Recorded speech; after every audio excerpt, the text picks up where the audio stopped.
Hi everyone, welcome back to the class. तो आज हम लोग accounting for bonus and right issue को अच्छे से समझने की कोशिश करेंगे। और बहुत डिफिकल्ट चैप्टर नहीं है ये, और ना ही बहुत इजी है, तो मॉडरेट लेवल का है।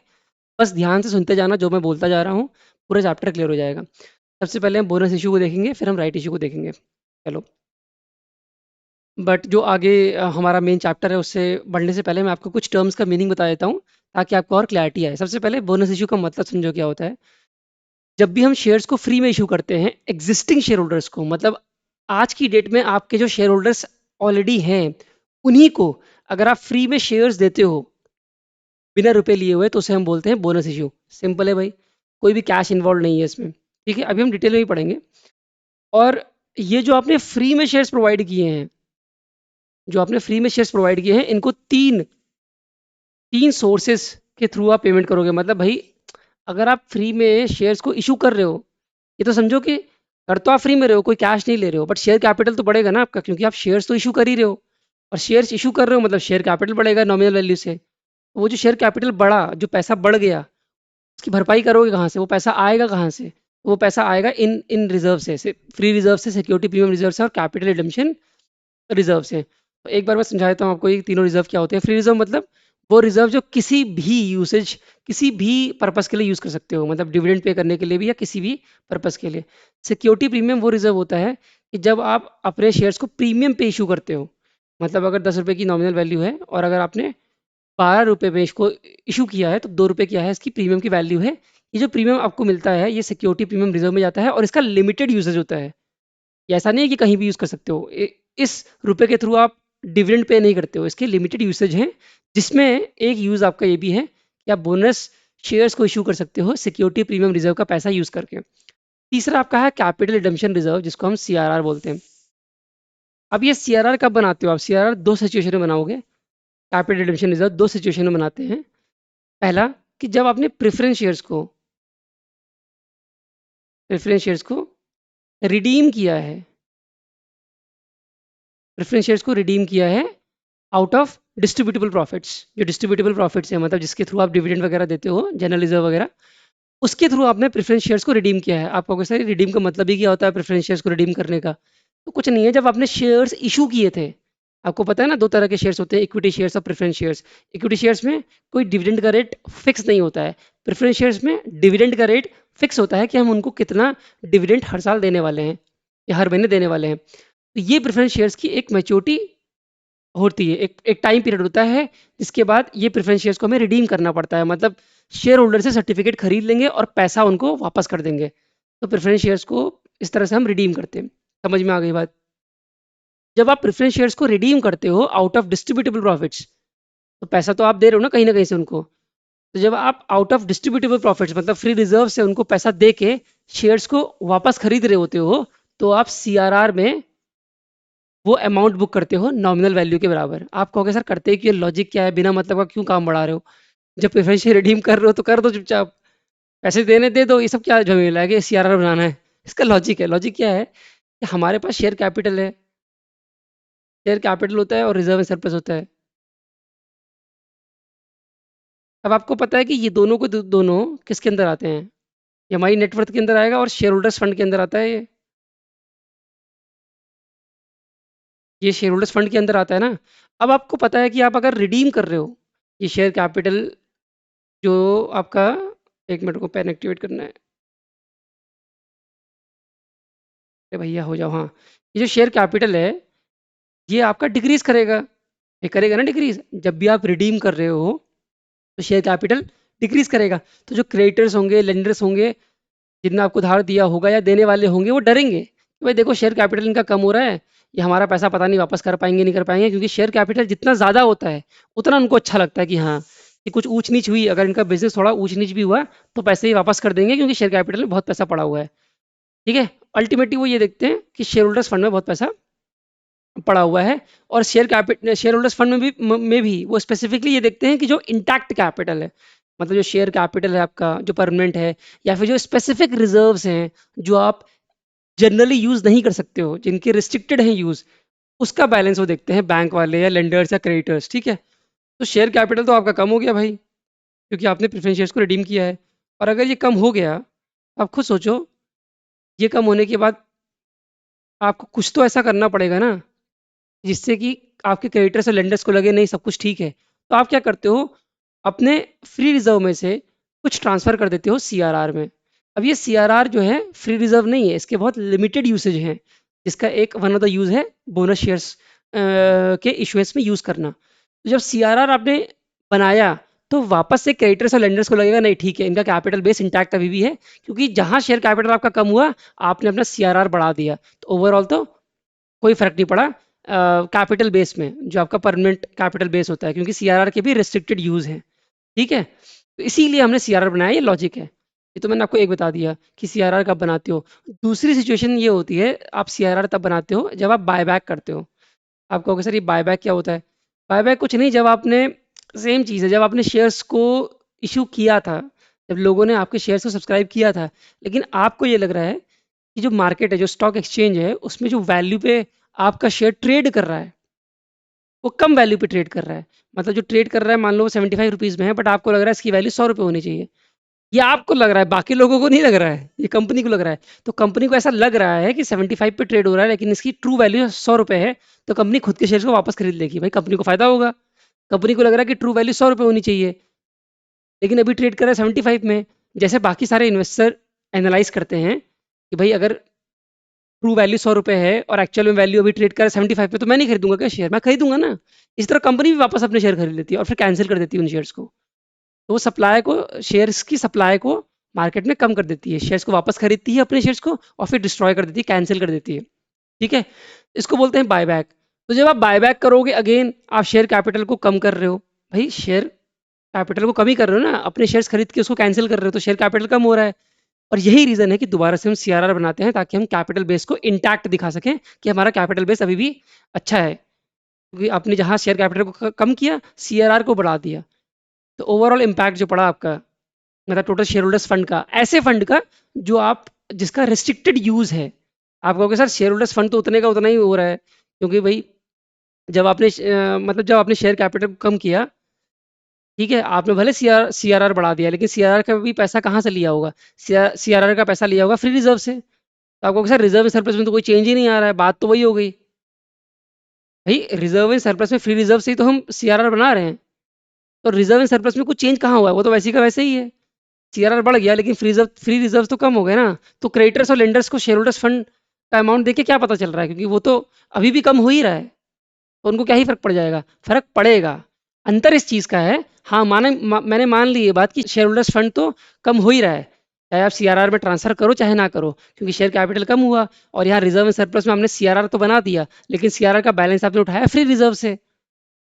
ठीक है, तो ओवरऑल तो शेयर होल्डर्स फंड कम हो रहा है इस केस में भी, चाहे आप सीआरआर बनाओ चाहे सीआरआर ना बनाओ। लेकिन क्रेडिटर्स और लेंडर्स को इसलिए फर्क पड़ रहा है क्योंकि सीआरआर और फ्री रिजर्व में डिफरेंस है। फ्री रिजर्व में ये होता है कि पैसा कहीं भी दे सकते हो, डिस्ट्रीब्यूटेबल है वो शेयर होल्डर्स को आप बांट सकते हो, लेकिन सीआरआर का पैसा नहीं बांट सकते हो। इसलिए क्रेडिटर्स और लेंडर्स को ये लगता है कि नहीं, जो उनका कैपिटल बेस है वो इंटैक्ट है। कैपिटल बेस मतलब वो वाला कैपिटल जो रिस्ट्रिक्टेड यूसेज का है, उनको वो देखना है, तो वो फ्री रिजर्व नहीं देखते हैं।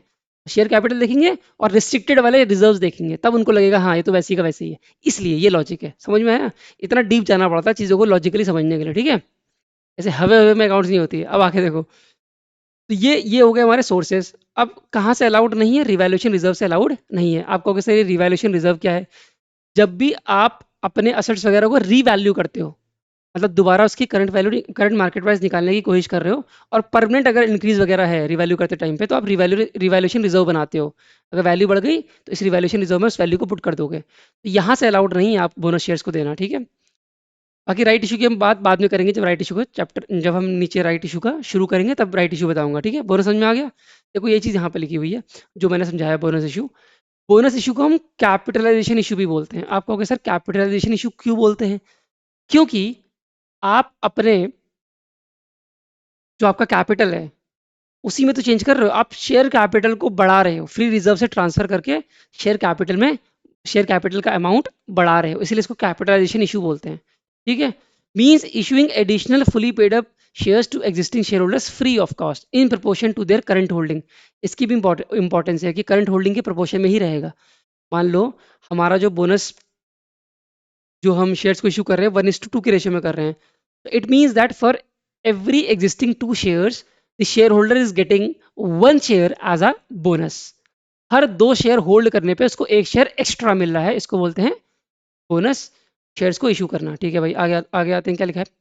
No cash is received by the company, it is not a fresh fund raise. अब ऑब्वियस सी बात है कि हम भाई कैश तो कोई रिसीव कर नहीं रही कंपनी, तो ये फ्रेश फंड रेज नहीं है। नेटवर्थ में कोई चेंज नहीं है। अच्छा, अब आप कहोगे सर ये समझ में नहीं आया कि नेटवर्थ में क्या चेंज। देखो, इसमें समझने वाली कोई बड़ी बात है नहीं। नेटवर्थ का मतलब वही होता है शेयर होल्डर्स फंड। नेटवर्थ का मतलब वही होता है। मैं पेन एक्टिवेट करता हूँ पहले। भाई हो जाओ यार, कहाँ गया? ठीक है, नेटवर्थ का मतलब क्या होता है? जो हम बैलेंस शीट में पढ़ के आए थे, शेयर होल्डर्स फंड। अब शेयर होल्डर्स फंड के अंदर क्या क्या चीज़ें होती है भाई, आपको पता है? एक होता है शेयर कैपिटल, एक होता है रिजर्व एंड सरप्लस। ठीक है, अब ये शेयर होल्डर्स फंड ही नेटवर्थ है। अब देखो ना यहाँ पे क्या लिखा हुआ है कि, कहाँ गया पॉइंट, कहाँ गया? हाँ, no change in net worth, only composition of equity changes. वो क्या रहा है, यहाँ पे जब आप बोनस शेयर्स को इशू कर रहे हो तो शेयर कैपिटल बढ़ा रहे हो भाई। भाई आप बोनस शेयर्स किसी को इशू कर रहे हो, उसकी जो नॉमिनल वैल्यू है उससे तो अपना शेयर कैपिटल इंक्रीज करोगे ना। आप कहोगे हाँ सर करेंगे, तो हैं तो बिल्कुल करना। शेयर कैपिटल को इंक्रीज कर लिया, लेकिन भाई ये पैसा उठाया कहाँ से है? जो फ्री रिजर्व है उससे उठाया है, सिक्योरिटी प्रीमियम रिजर्व था उससे उठाया है। ऊपर हमने पढ़ा था ना सोर्सेज, यहाँ पे ये देखो लिखा है ना, फ्री रिजर्व, सिक्योरिटी प्रीमियम या फिर सीआरआर, इससे उठाया है। तो ये रिजर्व एंड सरप्लस का पार्टी। तो आपका रिजर्व एंड सरप्लस तो क्या हो रहा है, कम हो रहा है। एक जगह कम हो रहा है बट एक जगह बढ़ रहा है, तो ओवरऑल जो इम्पैक्ट है वो तो नील है ना, वो तो जीरो है, उससे कुछ फर्क पड़ नहीं रहा है। इसीलिए कह रहा है नेटवर्थ में कोई चेंज नहीं है। बात समझ में आई? इसीलिए कह रहा है कि नेटवर्थ में कोई चेंज नहीं है। अच्छा आगे आ जाओ। फिर कह रहा है total number of share increases, obviously बात है टोटल नंबर तो इंक्रीज कर ही रहा है, बट जो शेयर होल्डर की परसेंटेज है that is remaining same. Obviously बात है भाई, आप 1 शेयर इश्यू कर रहे हो bonus shares for having 2 existing shares. तो जिसके पास 2 थे अब 3 होंगे, जिसके पास 4 हैं अब उसके पास 6 होंगे। तो आपका रेशियो जो होगा वो तो अभी भी उतना ही है जितना पहले था। मतलब रेशियो, चाहे तो रेशियो बोलो चाहे तो परसेंटेज बोलो, बात एक ही है। रेशियो को परसेंटेज में कन्वर्ट करने के लिए इंटू 100 करते हैं, तो वो इंटैक्ट रहेगा, वो सेम रहेगा। अच्छा, इसको कैपिटलाइजेशन ऑफ प्रॉफिट्स भी बोलते हैं। क्यों? क्योंकि जो आपके प्रॉफिट्स थे, मतलब जो फ्री रिजर्व्स था, उसको आप शेयर कैपिटल में कन्वर्ट कर रहे हो, इसीलिए इसको कैपिटलाइजेशन ऑफ प्रॉफिट भी बोलते हैं बोनस इश्यू को। एक बार बोनस इश्यू अगर अनाउंस कर दिया तो उसको वापस विड्रॉ नहीं कर सकते हो। और बोनस शेयर इशू करने का मतलब ये बिल्कुल नहीं होता है कि आपको डिविडेंड देना था उसके जगह आपने बोनस शेयर किया है। Bonus shares can not be issued in Liu of dividend.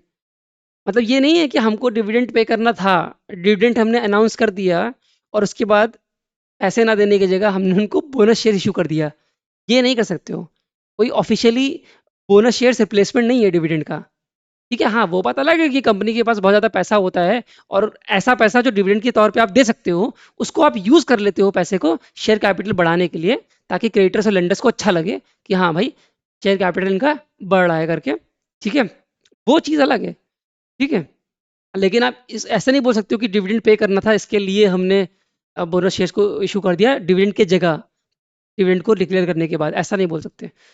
ठीक है भाई, एक एग्जांपल भी हमारे पास, alpha company announce the bonus in the ratio of 2:3, 2 new shares for every 3 held. देखो वही देखो रेशियो अगर आपके पास लिख के आ रहा है तो सिंपल सी चीज़ है भाई कि 2:3 का मतलब यही है कि आप 2 शेयर्स को इशू कर रहे हो for having 3 shares, that's it, right. अब 6,000 शेयर्स किसी के पास हैं बिफोर बोनस, कह रहा how much shares would he have after the bonus issue. क्या इजी क्वेश्चन है। देखो 6,000 का, 6,000 उसके पास शेयर्स हैं। For having 3 existing shares he is going to have 2 more shares।